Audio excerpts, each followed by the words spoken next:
Hello, അമ്മ മനസ്സിൻ്റെ പുതിയൊരു എപ്പിസോഡിലേക്ക് എല്ലാവർക്കും സ്വാഗതം. ചാനൽ ആദ്യമായിട്ട് കാണുന്നവരാണെങ്കിൽ ഒന്ന് സബ്സ്ക്രൈബ് ചെയ്തിട്ട് ലൈക്ക് ചെയ്യണേ. അപ്പോൾ മേഘ കുഞ്ഞിനെയും കൂട്ടിയിട്ട് സ്കൂളിലേക്ക് നടന്നുകൊണ്ട് പോവാണ്. ആ സമയത്ത് പ്രിയ കരഞ്ഞുകൊണ്ട് പറയുന്നുണ്ട്, അമ്മ എനിക്ക് കാല് വേദനിക്കുന്നമ്മ, എനിക്ക് എന്നെ സ്കൂൾ ബസ്സിലേക്കെങ്കിലും പറഞ്ഞു വിട്, മിണ്ടാതെ വരാൻ നോക്ക് എന്നൊക്കെ പറഞ്ഞിട്ട് മേഘ ദേഷ്യത്തോടെയാണ് കൂട്ടിക്കൊണ്ട് പോകുന്നത്. അപ്പോൾ അത് കണ്ടുകൊണ്ടാണ് ലക്ഷ്മി അങ്ങോട്ടേക്ക് വരുന്നത്. ലക്ഷ്മി മേഘയോട് നിൽക്കാൻ വേണ്ടി പറയാണ്. എന്നിട്ട് അവളെ ഷൗട്ട് ചെയ്തുകൊണ്ടാണ് സംസാരിക്കാൻ തുടങ്ങുന്നത് തന്നെ. എന്തിനാ നീ കുട്ടിയെയും കരയിച്ചോട് സ്കൂളിലേക്ക് കൂട്ടിക്കൊണ്ട് പോകുന്നത്? നടന്നു കഴിഞ്ഞാൽ കാല് വേദനിക്കുന്നെന്ന്. ഈ പ്രായത്തിൽ നടക്കുന്നതിന് എന്താ പ്രശ്നം? അത് കേട്ടപ്പോൾ ലക്ഷ്മിക്ക് ദേഷ്യം വരികയാണ്.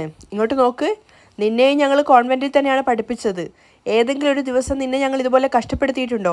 കാറിലും സ്കൂൾ ബസ്സിലും എല്ലാ സുഖസൗകര്യങ്ങളോടും കൂടിയല്ലേ നീ പോയിട്ടുണ്ടായിരുന്നത്? അതിന് മേഘയ്ക്ക് മറുപടി ഉണ്ടായിരുന്നില്ല. ഞങ്ങൾ കഷ്ടപ്പെട്ടിട്ടാണെങ്കിലും എല്ലാ സുഖസൗകര്യത്തോടും കൂടിയാണ് ഞങ്ങൾ നിന്നെ വളർത്തിയത്. പിന്നെ നീ എന്തിനാ നിന്റെ മകൾ ഇങ്ങനെ കഷ്ടപ്പെടുത്തുന്നത്? അവളെന്തെങ്കിലും നിന്നോട് ആഡംബരമായിട്ട് ചോദിച്ചോ? സ്കൂൾ ബസ്സിൽ പോകണമെന്നല്ലേ കുട്ടി പറയുന്നുള്ളൂ. ഇങ്ങോട്ട് നോക്ക്, ആവശ്യമില്ലാതെ എൻ്റെ കുടുംബകാര്യത്തിൽ ഇടപെടേണ്ട കാര്യമില്ല. മേഘലക്ഷ്മിയെ വിലക്കുവാണ്. നീ ഇങ്ങനെ കഷ്ടപ്പെടുന്നത് കണ്ടിട്ടാണ് ചന്ദ്രികയെ പറഞ്ഞു വിട്ടിട്ട് നിനക്ക് ഞാനൊരു ജോലി തരാൻ വേണ്ടി പറഞ്ഞത്. എന്നാൽ നീയാണെങ്കിലോ അവളെ അപമാനിച്ച് പറഞ്ഞു വിട്ടു. ചന്ദ്രിക നിന്നെപ്പോലെ പഠിക്കാത്തവൾ തന്നെയാണ്. നിന്നെപ്പോലെ അവൾക്ക് ഇംഗ്ലീഷും സംസാരിക്കാൻ അറിയില്ല. പക്ഷെ ഇന്ന് അവൾ ബിസിനസ്സിൽ ജയിച്ചിട്ടുണ്ടെങ്കിൽ അത് അവളുടെ കഷ്ടപ്പാടും അവളുടെ കഴിവും കൊണ്ട് തന്നെയാണ്. അതുതന്നെയാണ് നിനക്കില്ലാതെ പോയതും. ലക്ഷ്മി കുറ്റപ്പെടുത്തി സംസാരിച്ചപ്പോൾ മേഘയ്ക്ക് വല്ലാതെ ദേഷ്യം വരുന്നുണ്ടായിരുന്നു. നിന്റെ ഈ ഒരു ദേഷ്യം പിടിച്ച സ്വഭാവം കാരണമാണ് നീ ഇപ്പോഴും ഇങ്ങനെ തന്നെ നിൽക്കുന്നത്. നിങ്ങളിപ്പോൾ എന്താ പറഞ്ഞു വരുന്നത്? മേഘ ദേഷ്യത്തോടെയാണ് ചോദിക്കുന്നത്. നിന്റെ ഈ കഷ്ടപ്പാട് കണ്ടിട്ട് നിനക്കൊരു ജോലി തരാൻ വേണ്ടി ചന്ദ്രിക നിന്റെ അടുത്ത് പറഞ്ഞു വിട്ടതാണ് ഞാൻ ചെയ്ത ഏറ്റവും വലിയ തെറ്റെന്ന് എനിക്കിപ്പോൾ മനസ്സിലായി. ഒരു ചെറിയ ഉറുമ്പ് പോലും നിന്നെ കടിക്കാതിരിക്കാൻ വേണ്ടി ഞാനും നിന്റെ അച്ഛനും നിന്നെ ഏത് സമയത്തും മൂടിയാണ് വളർത്തിയിരുന്നത്. എന്നാൽ ഇപ്പോഴും നീ ഇങ്ങനെ കഷ്ടപ്പെടുന്നത് കാണുമ്പോൾ സഹിക്കാനാവാതെ ചന്ദ്രികയോട് പറഞ്ഞിട്ട് അവളെ ഞാനാണ് പറഞ്ഞു വിട്ടത്. എന്നാൽ നീ എപ്പോഴും ഇതുപോലെ കഷ്ടപ്പെടാനാണ് ആഗ്രഹിക്കുന്നതെങ്കിൽ എനിക്ക് നിന്നോട് പ്രത്യേകിച്ചൊന്നും പറയാനില്ല. പക്ഷെ നീ കാരണം ഈ ചെറിയ കുഞ്ഞു കൂടി കഷ്ടപ്പെടുന്നുണ്ടല്ലോ എന്ന് ആലോചിക്കുമ്പോൾ എൻ്റെ മനസ്സ് വല്ലാതെ വേദനിക്കുവാണ്.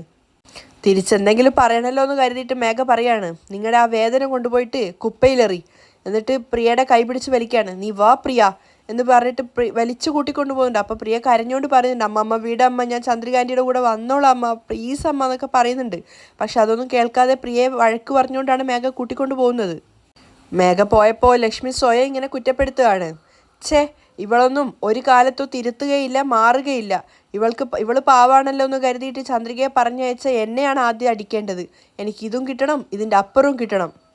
ലക്ഷ്മിക്ക് തന്നോട് തന്നെ വല്ലാത്ത ദേഷ്യം തോന്നുവാണ്.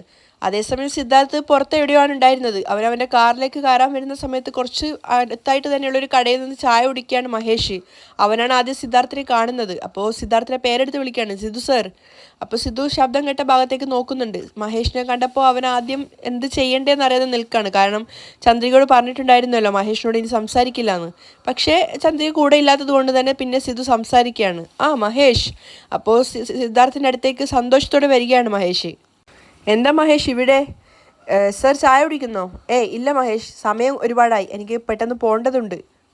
ഞാൻ ഒരു കസ്റ്റമറുടെ കൂടെ വന്നതാണ്. അവർ വെയിറ്റ് ചെയ്യാൻ പറഞ്ഞിട്ടുണ്ടായിരുന്നു. ആ സമയം കളയാതിരിക്കാൻ വേണ്ടി ചായ കുടിച്ചതാണ്. ഓ അല്ല, എങ്ങനെയുണ്ട് ഇപ്പോൾ? കസ്റ്റമേഴ്സൊക്കെ അത്യാവശ്യം ഉണ്ടോ എന്നൊക്കെ സിദ്ധു ചോദിക്കുകയാണ്. അത് കേട്ടപ്പോൾ മഹേഷിൻ്റെ മുഖത്ത് കുറച്ചൊരു വാട്ടം വരികയാണ്. ചില സമയത്തൊക്കെ അത്യാവശ്യം ഓട്ടം കിട്ടും, അല്ലാത്തപ്പോൾ വല്ലാത്ത കഷ്ടപ്പാടാണ് സർ. എല്ലാ മാസവും EMI അടക്കാൻ തന്നെ വല്ലാതെ പാടുപെടുകയാണ് സർ. റെഗുലറായിട്ട് എന്തെങ്കിലും ഒരു ഓട്ടം കിട്ടുവാണെങ്കിൽ EMI അടക്കാൻ കുറച്ചുകൂടി സുഖമായിരിക്കും എന്നാണ് എനിക്ക് തോന്നുന്നത്. മഹേഷ് പറഞ്ഞു കേട്ടപ്പോൾ സിദ്ധാർത്ഥിനും പാവം തോന്നുവാണ്.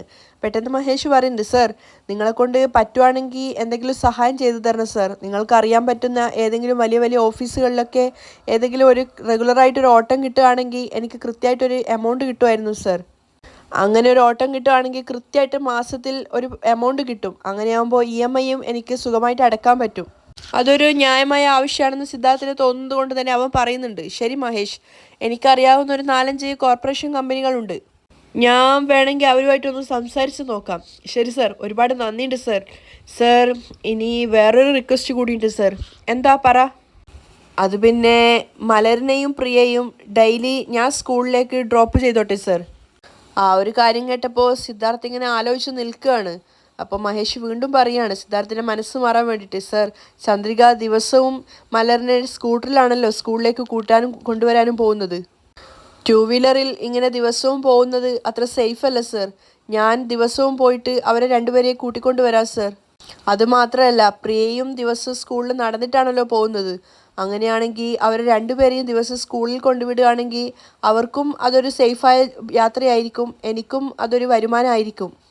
അതും മഹേഷിൻ്റെ ന്യായമായ ഒരു ആവശ്യമായിട്ട് തന്നെ സിദ്ധുവിന് തോന്നുന്നുണ്ടെങ്കിലും ചന്ദ്രിക എന്തു പറയുന്നൊക്കെ ആലോചിച്ചിട്ട് അവനിങ്ങനെ നിൽക്കുകയാണ്. അവൻ്റെ ആലോചന കണ്ടപ്പോൾ തന്നെ മഹേഷിന് മനസ്സിലായിട്ടുണ്ടായിരുന്നു. അതുകൊണ്ട് മഹേഷ് പറയുന്നുണ്ട്, സർ ആലോചിക്കാതെ സർ, പ്ലീസ് സർ, ഈ ഒരു ഹെൽപ്പ് കൂടി ചെയ്യൂ സർ. ശരി മഹേഷ്, നാളെ മുതൽ മലറിനെയും പ്രിയയും നിങ്ങൾ തന്നെ വീട്ടിൽ വന്നിട്ട് പിക്കപ്പ് ചെയ്തിട്ട് സ്കൂളിലേക്ക് കൊണ്ടുവിട്. ഒരുപാട് നന്ദിയുണ്ട് സർ. ഞാൻ നാളെ മുതൽ വന്നിട്ട് അവരെ രണ്ടുപേരെയും കൂട്ടിക്കൊണ്ടുപോകാം സർ. മഹേഷിന് വല്ലാത്ത സന്തോഷം തോന്നുവാണ്. പക്ഷേ സിദ്ധാർത്ഥ് അപ്പോഴും ചെറിയൊരു ആശയക്കുഴപ്പത്തിലാണുള്ളത്. അവൻ പറയുന്നുണ്ട്, എന്തായാലും ഈ ഒരു കാര്യത്തെക്കുറിച്ച് ഞാൻ ചന്ദ്രികയോട് സംസാരിച്ചതിന് ശേഷം നാളെ ഞാൻ നിന്നെ വിളിച്ച് സംസാരിക്കാം.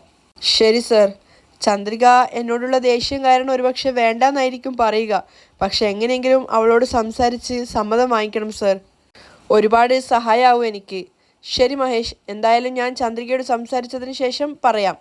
ശരി മഹേഷ്, എങ്കിൽ കാണാം എന്ന് പറഞ്ഞിട്ട് സിദ്ധാർത്ഥ് അവിടെ നിന്നും പോവുകയാണ്. അപ്പോൾ സിദ്ധാർത്ഥ് പോകുന്നത് വരെ മഹേഷ് നന്നായിട്ട് തന്നെ ചിരിച്ചുകൊണ്ടും വിനയത്തോടെയൊക്കെയാണ് നിൽക്കുന്നത്. സിദ്ധാർത്ഥിൻ്റെ കാർ അവിടെ നിന്ന് പോയ സമയത്ത് മഹേഷിൻ്റെ തനി സ്വരൂപം പുറത്തേക്ക് വരികയാണ്. അവൻ അവിടെ നിന്നുകൊണ്ട് സിദ്ധാർത്ഥിൻ്റെ കാർ തന്നെ നോക്കിക്കൊണ്ട് പറയാണ്, സിദ്ധാർത്ഥ്, ഇനിയും നീ ചന്ദ്രികയെ ശരിക്കും മനസ്സിലാക്കിയിട്ടില്ല. എനിക്ക് അവളെപ്പറ്റി നന്നായിട്ടറിയാം. ചന്ദ്രിക ഈ ഒരു കാര്യം ഒരിക്കലും സമ്മതിക്കില്ല. പക്ഷെ നീ എനിക്ക് വേണ്ടിയിട്ട് ചന്ദ്രികയായിട്ട് വഴക്കുണ്ടാക്കും. നീയാണെങ്കിൽ ഒരു വാക്ക് തന്നു കഴിഞ്ഞാൽ അത് എങ്ങനെയെങ്കിലും നിറവേറ്റാൻ വേണ്ടി മാക്സിമം ശ്രമിക്കും. അപ്പോൾ അതുകൊണ്ട് തന്നെ നീയും ചന്ദ്രികയും തമ്മിൽ നല്ല വഴക്കുണ്ടാവും. സിദ്ധാർത്ഥ്, നീ എനിക്ക് ചെയ്യുന്ന ഓരോരോ ഹെൽപ്പും നിനക്ക് തന്നെ നീ വെക്കുന്ന വലിയൊരു വാരിക്കുഴിയാണ്. മഹേഷ് ചിരിച്ചുകൊണ്ട് ചിന്തിക്കുകയാണ്. ശരിക്കും ഒരു കുതന്ത്രം തന്നെയാണ് മഹേഷ് അവിടെ പ്രയോഗിച്ചത്. നീ പോലും അറിയാതെ നിങ്ങൾക്കിടയിൽ കുറച്ചായിട്ട് ഞാൻ എങ്ങനെയൊക്കെയാണ് പ്രശ്നങ്ങൾ ഉണ്ടാക്കുന്നതെന്ന് നീ നോക്കിക്കോ. മഹേഷ് മനസ്സിൽ ചിന്തിക്കുകയാണ്. രാത്രിയായ സമയത്ത് ചന്ദ്രിക മലറിനെ പഠിപ്പിച്ചു കൊടുത്തുകൊണ്ടിരിക്കുകയാണ്. ആ സമയത്താണ് സിദ്ധു അങ്ങോട്ടേക്ക് വരുന്നത്. സിദ്ധു ചോദിക്കുന്നുണ്ട്, ഏയ് മലർക്കുട്ടിയെ പഠിപ്പിക്കുകയാണോ? ആ സർ, എക്സാം വരികയല്ലേ, മാത്സ് പഠിപ്പിച്ചു കൊടുക്കുകയാണ്. ശരി, എങ്കിൽ മലറിനെ പഠിപ്പിച്ചു കൊടുത്തതിന് ശേഷം നീ ഒന്ന് ടെറസിലേക്ക് വരാമോ? ഞാൻ അവിടെ ഉണ്ടാവും. എനിക്ക് നിന്നോട് കുറച്ച് കാര്യങ്ങൾ സംസാരിക്കാനുണ്ട്. ശരി സർ എന്ന് പറയാണ്. അപ്പോൾ സിദ്ധു അവിടെ നിന്ന് പോകുന്നുണ്ട്. പക്ഷേ മലറിനാണെങ്കിൽ സിദ്ധു വന്നത് തീരെ ഇഷ്ടപ്പെട്ടിട്ടുണ്ടായിരുന്നില്ല. അവളുടെ മുഖത്ത് ആ ഒരു ദേഷ്യം ഉണ്ടായിരുന്നു. മാത്രമല്ല, സിദ്ധു പോയപ്പോൾ തന്നെ മലർ അമ്മയോട് പറയണം, അമ്മ എനിക്ക് ഉറക്കം വരികയാണ്, ഞാൻ പോയി ഉറങ്ങട്ടെ. ശരി മലർ, എങ്കിൽ നീ പോയി കിടന്നോ. അപ്പോൾ മലർ വാശി പിടിക്കുന്നുണ്ട്, അത് പറ്റില്ല, എനിക്ക് അമ്മയുടെ കൂടെ തന്നെ കിടക്കണം, അതുകൊണ്ട് അമ്മ എൻ്റെ കൂടെ വാ. അപ്പോൾ ചന്ദ്രികയും വഴക്ക് പറയാണ്, എന്തിനാ ഇങ്ങനെ വാശി പിടിക്കുന്നത്? നീ ബ്രഷ് ചെയ്ത് വരുമ്പോഴേക്കും ഞാൻ സിദ്ധു സാറിനോട് എന്തോ സംസാരിക്കാനുള്ളത് സംസാരിച്ചിട്ട് വരാം. പക്ഷെ അത് കേൾക്കും തോറും മലറിന് ദേഷ്യം വന്നുകൊണ്ടിരിക്കുന്നുണ്ട്. മലർ പറയുന്നുണ്ട്, അത് പറ്റില്ല, അമ്മ എൻ്റെ കൂടെ വരണം. മലർ, വേണ്ടാതെ വാശി പിടിക്കാൻ നിൽക്കരുത്. ഞാൻ പറഞ്ഞില്ലേ, നീ അവിടെ പോയി കിടക്കുമ്പോഴേക്കും ഞാൻ അങ്ങോട്ടേക്ക് എത്തും സിദ്ധാർത്ഥ് സാറായിട്ട് സംസാരിച്ചിട്ട്. അപ്പോൾ തന്നെക്കാളും പ്രയോറിറ്റി സിദ്ധുവിനാണ് കൊടുക്കുന്നതെന്ന് അറിയും തോറും മലറിന് ദേഷ്യം വരികയാണ്. അവസാനം ചന്ദ്രിക വഴക്ക് പറഞ്ഞതിന് ശേഷം മല അവിടെ നിന്നും ബാഗും കൊണ്ട് റൂമിലേക്ക് പോവാണ്. ചന്ദ്രിക ആണെങ്കിൽ മുകളിൽ സിദ്ധാർത്ഥിൻ്റെ അടുത്തേക്ക് പോകുന്നുണ്ട്. ആ സമയത്ത് സിദ്ധാർത്ഥ് ഏതോ ക്ലയൻറ്റുമായിട്ട് സംസാരിച്ചുകൊണ്ടിരിക്കുകയാണ്. ചന്ദ്രിക വന്നപ്പോഴേക്കും അവൻ കോള് കട്ട് ചെയ്യുകയാണ്. സർ, എന്തിനാ വരാൻ പറഞ്ഞത്? എന്താ സംസാരിക്കാനുണ്ടെന്ന് പറഞ്ഞത്? അങ്ങനെ പ്രത്യേകിച്ച് ഇന്ന കാര്യം എന്നല്ല, മുൻപൊക്കെ നീ ഒരുപാട് ഫ്രീ ആയിരുന്നല്ലോ. പക്ഷേ ഇപ്പോൾ നീ ഒരു ഓഫീസിൻ്റെ മെയിനായിട്ടുള്ള MD ആയിട്ട് നിൽക്കുന്നൊരു വ്യക്തിയാണ്. അപ്പോൾ കുറച്ച് റെസ്പോൺസിബിലിറ്റീസും അതുപോലെ തന്നെ വർക്ക് പ്രഷറും ഒക്കെ കുറച്ച് കൂടുതലായിരിക്കും. അപ്പോൾ കുറച്ചുകൂടി എൻഗേജ്ഡ് ആവേണ്ട ആവശ്യമുണ്ട്. അപ്പോൾ ചന്ദ്രിക ചിരിച്ചുകൊണ്ട് പറയാണ്, അതിന് ഞാൻ എന്താ സർ ജോലി ചെയ്യുന്നത്? സർ എല്ലാ കാര്യങ്ങളും ചെയ്യുന്നത് ഞാൻ സാറിൻ്റെ പിന്നിൽ സപ്പോർട്ടായിട്ട് നിൽക്കുന്നു എന്നല്ലേ ഉള്ളൂ. അതല്ല ചന്ദ്രിക, ഞാൻ പറഞ്ഞു വരുന്നത് എന്താണെന്ന് വെച്ചാൽ, വൈകുന്നേരങ്ങളിൽ നമുക്ക് എപ്പോഴും അധിക ദിവസങ്ങളിലും ക്ലയൻറ്റുമായിട്ട് മീറ്റിംഗ് ഉണ്ടാവും. അപ്പോൾ ചന്ദ്രികയ്ക്ക് സിദ്ധാർത്ഥ് ഒന്ന് സീരിയസ് ആയിട്ട് സംസാരിക്കുകയാണെന്ന് മനസ്സിലാവുന്നുണ്ട്. അങ്ങനെയുള്ളപ്പോൾ മലറിനെ സ്കൂളിൽ നിന്നും പിക്കപ്പ് ചെയ്യാൻ വേണ്ടി നീ എന്ത് ചെയ്യും? അത് കേട്ടപ്പോൾ ചന്ദ്രികയും ഒരു ആശയക്കുഴപ്പത്തിലാവുകയാണ്. അപ്പോൾ ദിവസവും നമ്മുടെ ആ ഒരു ക്ലയൻറ്റുമായിട്ടുള്ള മീറ്റിംഗ് നീ ബ്രേക്കപ്പ് ചെയ്തിട്ട് വരേണ്ടി വരുമല്ലോ. അങ്ങനെ ഡെയിലി ഓരോരോ കാര്യങ്ങൾക്കും ഇടയിൽ ഇതുപോലെ നീ മലറിനെ കൂട്ടാൻ വേണ്ടി പോകുന്ന സമയങ്ങളൊക്കെ നിനക്ക് നഷ്ടമാവുമല്ലോ. സിദ്ധു എന്താ പറഞ്ഞു വരുന്നതെന്ന് ചന്ദ്രയ്ക്ക് മനസ്സിലാവുന്നുണ്ടായിരുന്നില്ല. അവൾ അതുകൊണ്ട് നിന്ന് ശ്രദ്ധയോടെ കേൾക്കുകയാണ്. അപ്പോൾ സിദ്ധു പറയുന്നുണ്ട്, മാത്രമല്ല ദിവസവും മലറിനെ സ്കൂളിൽ കൊണ്ടുവിടാനും അതുപോലെ തിരിച്ചു കൂട്ടിക്കൊണ്ടുവരാനും ഒക്കെ നിൽക്കുന്ന ആ ഒരു സമയം ദിവസവും നീ ചെയ്തുകൊണ്ടിരിക്കുമ്പോൾ നീ തന്നെ ടയേർഡാവും ചന്ദ്രിക. എന്തുകൊണ്ടാണ് ഞാനിങ്ങനെ പറയുന്നതെന്ന് വെച്ച് കഴിഞ്ഞാൽ, നിനക്കും വർക്കിൽ കോൺസെൻട്രേറ്റ് ചെയ്യാൻ പറ്റില്ല ചന്ദ്രിക. സിദ്ധാർത്ഥ് പറയുന്നത് സീരിയസ് നല്ലൊരു കാര്യം തന്നെയാണ് ചന്ദ്രികയ്ക്കും അറിയായിരുന്നു. അപ്പോൾ സിദ്ധു പെട്ടെന്ന് പറയാണ്, ഞാൻ പറഞ്ഞു വരുന്നത് എന്താണെന്ന് വെച്ച് കഴിഞ്ഞാൽ നമുക്ക് കൂടുതലായിട്ടൊന്നും സംസാരിക്കാൻ നിൽക്കാതെ മലറിനെ സ്കൂളിൽ നിന്നും കൂട്ടിക്കൊണ്ട് വരാനായിട്ട് ഒരു വണ്ടി ഏർപ്പാടാക്കിയാലോ? അതെ സർ, ഈ ഒരു കാര്യത്തെക്കുറിച്ച് ഞാനും ചിന്തിച്ചിട്ടുള്ളതാണ്. അതുമാത്രമല്ല, പാവം പ്രിയയും സ്കൂളിൽ നടന്നിട്ടാണ് പോകുന്നത്. ഞാൻ കൂട്ടിക്കൊണ്ട് പോവാന്ന് പറഞ്ഞത് കാരണമാണ് മേഘ എൻ്റെ കൂടെ വിടാത്തത്. പകരം നമ്മൾ ഏതെങ്കിലും വണ്ടി ഏർപ്പാടാക്കുകയാണെങ്കിൽ പ്രിയക്കും മലറിൻ്റെ കൂടെ സ്കൂളിലേക്ക് പോവാമായിരുന്നു. അപ്പോഴാണ് സിദ്ധുവിന് കുറച്ചൊരു സമാധാനമായത്. കറക്റ്റ് ചന്ദ്രിക, മലരും പ്രിയയും സ്കൂളിൽ ദിവസവും ഒരു ഓട്ടോയിൽ തന്നെ പോയിട്ട് വരട്ടെ. നമുക്ക് വിശ്വസിക്കാവുന്ന ഒരു ഓട്ടോക്കാരനുണ്ട്. ആണോ? എങ്കിൽ നല്ലതാണ് സർ. സാർ തന്നെ സംസാരിച്ചു നോക്കൂ. ഞാൻ സംസാരിച്ചോളാം. ഡെയിലി മലറിനെയും പ്രിയയും സ്കൂളിലേക്ക് കൂട്ടാനും കൊണ്ടുവരാനും അയാൾ ഉണ്ടാവണം. നിനക്ക് അവരോട് സംസാരിക്കണ്ടേ? സിദ്ധു ഒരു ചെറിയൊരു കുഴപ്പത്തോടെയാണ് സംസാരിക്കുന്നത്. കാരണം മഹേഷിനെ കുറിച്ച് എങ്ങനെയാണ് ചന്ദ്രികയോട് സംസാരിക്കുക എന്നുള്ളൊരു ഭയത്തിലാണ് സിദ്ധു ഉള്ളത്. ഞാൻ എന്ത് സംസാരിക്കാനാ? സാറ് സംസാരിച്ചാൽ മതി.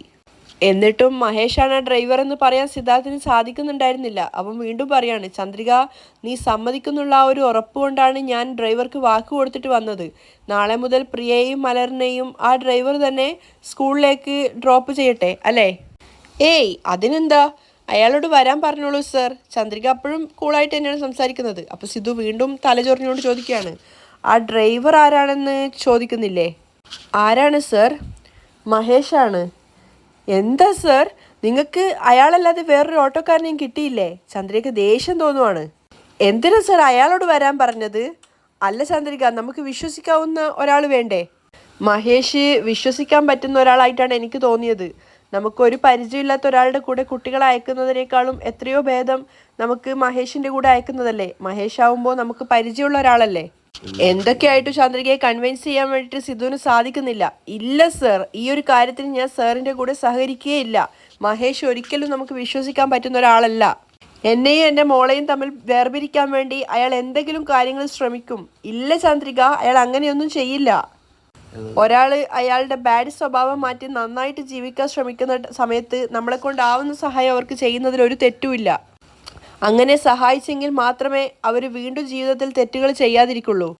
നമ്മൾ ചെയ്യുന്ന ഒരു ചെറിയ സഹായം കൊണ്ട് മറ്റൊരാൾ ജീവിതത്തിൽ നന്നാവാൻ ശ്രമിക്കുന്നുണ്ടെങ്കിൽ എന്തുകൊണ്ട് നമുക്ക് ആ സഹായം ചെയ്തുകൂടാ? സിദ്ധാർത്ഥ് എത്രയൊക്കെ തന്നെ പറഞ്ഞിട്ടും ചന്ദ്രികയ്ക്ക് മഹേഷിനെ അംഗീകരിക്കാൻ സാധിക്കുന്നുണ്ടായിരുന്നില്ല. അവൾ വീണ്ടും പറയാണ്, സർ, നിങ്ങൾ ആർക്ക് വേണമെങ്കിലും സഹായം ചെയ്തോളൂ, പക്ഷെ മഹേഷിന് മാത്രം സഹായം ചെയ്യരുത്. അയാളെപ്പറ്റി മുഴുവനായിട്ട് നിങ്ങൾക്ക് ഇപ്പോഴും അറിയില്ല സർ. ജീവിതത്തിൽ ഒരിക്കലും അയാൾ തിരുത്തുകയുമില്ല, നന്നാവുകയുമില്ല. ഒരുപക്ഷെ കിഴക്കിലുദിക്കുന്ന സൂര്യൻ പടിഞ്ഞാറുദിച്ചേക്കാം, പക്ഷെ എന്നാലും മഹേഷ് ഒരിക്കലും മാറില്ല. സർ, ഞാൻ പറയുന്നത് ദയവ് ചെയ്തൊന്ന് കേൾക്ക് സർ, പ്ലീസ് സർ. അപ്പോൾ സിദ്ധാർത്ഥ ആകെ ആശയക്കുഴപ്പത്തിലായി. ചന്ദ്രിക, ഞാൻ പറയുന്നത് ദയവ് ചെയ്ത് നീ ഒന്ന് കേൾക്ക്. നിന്നെ സമ്മതിപ്പിക്കാമെന്ന് കരുതിയിട്ട് ഞാൻ അവന് വാക്ക് വരെ കൊടുത്തു. ദയവ് ചെയ്ത് ഞാൻ പറയുന്നതൊന്ന് കേൾക്ക് ചന്ദ്രിക. തിരിച്ച് സിദ്ധാർത്ഥിനോട് ഒന്നും പറയാനാവാത്ത അവസ്ഥയിലായിട്ടുണ്ടായിരുന്നു ചന്ദ്രിക. അവൾക്കത് ഉൾക്കൊള്ളാൻ സാധിക്കുന്നേ ഉണ്ടായിരുന്നില്ല. അപ്പോൾ സിദ്ധു വീണ്ടും പറയാണ്, കുറച്ചു കാലം നമുക്ക് നോക്കാം. അയാളുടെ സ്വഭാവം നമുക്ക് പറ്റുന്നില്ലെങ്കിൽ തീർച്ചയായിട്ടും നീ എന്നോട് പറ, നമുക്ക് ഡ്രൈവറെ മാറ്റാം. അയ്യോ, ചന്ദ്രിക ആകെ ടെൻഷനോടെയാണ് നിൽക്കുന്നത്. ചന്ദ്രിക ഓക്കെ അല്ലേ? സിദ്ധു വീണ്ടും ചോദിക്കുകയാണ്. സർ, എന്തോ എനിക്കറിയില്ല, ഈ ഒരു കാര്യം എനിക്കിത് ശരിയായിട്ട് തോന്നുന്നില്ല. ഇനി ഞാൻ കൂടുതലായിട്ടൊന്നും പറയുന്നില്ല, സാറിൻ്റെ ഇഷ്ടം എന്നും പറഞ്ഞിട്ട് ചന്ദ്രിക കൂടുതലൊന്നും കേൾക്കാൻ നിൽക്കാതെ അവിടെ നിന്ന് പോവുകയാണ്. അപ്പോൾ സിദ്ധു പിന്നെന്ന് പറയുന്നുണ്ട്, ചന്ദ്രിക പ്ലീസ്, ഞാൻ പറയുന്നൊന്ന് കേൾക്ക്. പക്ഷെ അവളത് മൈൻഡ് പോലും ചെയ്യുന്നില്ല. അവൾ അവിടുന്ന് ദേഷ്യത്തോടെയാണ് പോകുന്നത്. അവൾ പോയപ്പോൾ സിദ്ധു ചിന്തിക്കുന്നുണ്ട്, മഹേഷ് തിരുത്തി ഒരുപാട് നന്നായി, പക്ഷേ ചന്ദ്രിക ഇപ്പോഴും അവൻ്റെ മേൽ ആ പഴയ ദേഷ്യത്തിൽ തന്നെയാണുള്ളത്. അതുകൊണ്ടാണ് അവൾക്ക് മഹേഷിനെ വിശ്വസിക്കാൻ സാധിക്കാത്തത്. തീർച്ചയായിട്ടും ഒരു ദിവസം ചന്ദ്രികയ്ക്ക് മഹേഷിനെ മനസ്സിലാവും, അവളുടെ മനസ്സ് മാറും. എങ്ങനെയെങ്കിലും ചന്ദ്രികയെ പറഞ്ഞ് മനസ്സിലാക്കി കൊടുക്കണം, സിദ്ധാർത്ഥ ചിന്തിക്കുകയാണ്. അങ്ങനെ പിറ്റേന്ന് നേരം വെളുത്ത സമയത്ത് ആരതിയുടെയും ആകാശിൻ്റെയും ഒരു കല്യാണ ചടങ്ങ് വീണ്ടും നടക്കുകയാണ്. കാരണം ആകാശിൻ്റെ അച്ഛൻ അംഗീകരിച്ചതുകൊണ്ട് തന്നെ ആരതിയെ കൂട്ടിക്കൊണ്ടു പോകാൻ വേണ്ടി അവർ വരികയാണ്. അതിനുള്ള ഒരുക്കങ്ങളൊക്കെ വീട്ടിൽ നടന്നുകൊണ്ടിരിക്കുന്നുണ്ട്. അപ്പോൾ ജാനകി ആ ഒരു ഒരുക്കത്തിനിടയിലേക്ക് വന്നിട്ട് മഹേന്ദ്രനോടും അച്ഛനോടൊക്കെ ആയിട്ട് പറയാണ്, സത്യം പറഞ്ഞാൽ ഇപ്പോഴാണ് എൻ്റെ മനസ്സിന് സമാധാനമായത്. ആരതിയെ ഒരിക്കലും അവളുടെ ഭർത്താവിൻ്റെ വീട്ടിൽ അവർ സ്വീകരിക്കില്ല എന്ന് ഞാൻ വല്ലാതെ വേദനിച്ചിട്ടുണ്ടായിരുന്നു. എന്നാൽ നിറഞ്ഞ മനസ്സോടുകൂടി അവർ ആരതിയെ സ്വീകരിച്ചിരിക്കുകയാണ്. മഹേന്ദ്രനും അങ്ങനെ തന്നെയാണ് കരുതിയത്. അപ്പോൾ അച്ഛൻ രണ്ടുപേരോടായിട്ട് പറയാണ്, ജാനകി, നല്ല ആൾക്കാർക്ക് ദൈവം ഒരുപാട് കഷ്ടപ്പാടുകളും വിഷമങ്ങളും കൊടുക്കും, പക്ഷേ അവസാനം തീർച്ചയായിട്ടും ദൈവം സന്തോഷം കൊടുത്തുകൊണ്ടാണ് അത് അവസാനിപ്പിക്കുക. ആരതിയുടെ കല്യാണം ഒരുപാട് പ്രശ്നങ്ങൾക്ക് ശേഷമാണ് നടന്നതെങ്കിലും ഇന്ന് അവളുടെ ജീവിതത്തിൽ നല്ലൊരു അവസാനമാണ് എത്തിയിരിക്കുന്നത്. ആകാശിൻ്റെ അച്ഛൻ്റെ അമ്മയുടെയും പൂർണ്ണ സമ്മതത്തോടും നിറഞ്ഞ മനസ്സോടും കൂടി ആരതി അവരുടെ മരുമകളായിട്ടാണ് ഇനി ആ വീട്ടിലേക്ക് കയറി ചെല്ലുക. അദ്ദേഹം സന്തോഷത്തോടെ അഭിമാനത്തോടെയും പറഞ്ഞപ്പോൾ ആകാശും സിദ്ധും പരസ്പരം നോക്കി പുഞ്ചിരിക്കുകയാണ്. ഇന്ന് താലി മാറ്റിക്കെട്ടുന്ന ആ ഒരു ചടങ്ങ് നന്നായിട്ട് നടത്തിയതിന് ശേഷം ആരതിയെ ആകാശിൻ്റെ വീട്ടിൽ അവർ നിറഞ്ഞ മനസ്സോടു കൂടി കൂട്ടിക്കൊണ്ടു പോവാന്നാണ് പറഞ്ഞിട്ടുള്ളത്. ഇനി നീ വിഷമിക്കേണ്ട യാതൊരു കാര്യവും ഇല്ല, ദൈവത്തിൻ്റെ അനുഗ്രഹം കൊണ്ട് എല്ലാം നല്ല രീതിയിൽ ഭംഗിയായി നടന്നു. ആകാശും സന്തോഷത്തോടു കൂടിയാണ് നിൽക്കുന്നത്. അച്ഛൻ്റെ അമ്മയുടെ സമ്മതത്തോടു കൂടി ആരതിയെ അടുത്ത കാലത്തൊന്നും വീട്ടിലേക്ക് കൂട്ടിക്കൊണ്ട് പോകാൻ പറ്റുമെന്ന് അവനും കരുതിയിരുന്നില്ല. ആ ചടങ്ങിന് വേണ്ടിയിട്ടുള്ള ഒരുക്കങ്ങളൊക്കെ നടത്തിക്കൊണ്ടിരിക്കുകയാണ് തകൃതിയായിട്ട് എല്ലാവരും. ചന്ദ്രികയാണെങ്കിൽ ആരതിയെ ഒരുക്കിക്കൊണ്ടിരിക്കുകയാണ്. ആ സമയത്ത് ആകാശിൻ്റെ അച്ഛനും അമ്മയും കൂടെ വന്നിട്ടുണ്ടായിരുന്നു. സിദ്ധാർത്ഥാണ് ആദ്യം കാണുന്നത്. അപ്പോൾ ആകാശിനോട് പറയാണ് അച്ഛനും അമ്മയും വന്നിട്ടുണ്ടെന്ന്. എല്ലാവരും അങ്ങോട്ടേക്ക് നോക്കുന്ന സമയത്തായിട്ടാണ് ഇന്നത്തെ എപ്പിസോഡ് വൈൻഡപ്പ് ചെയ്യുന്നത്.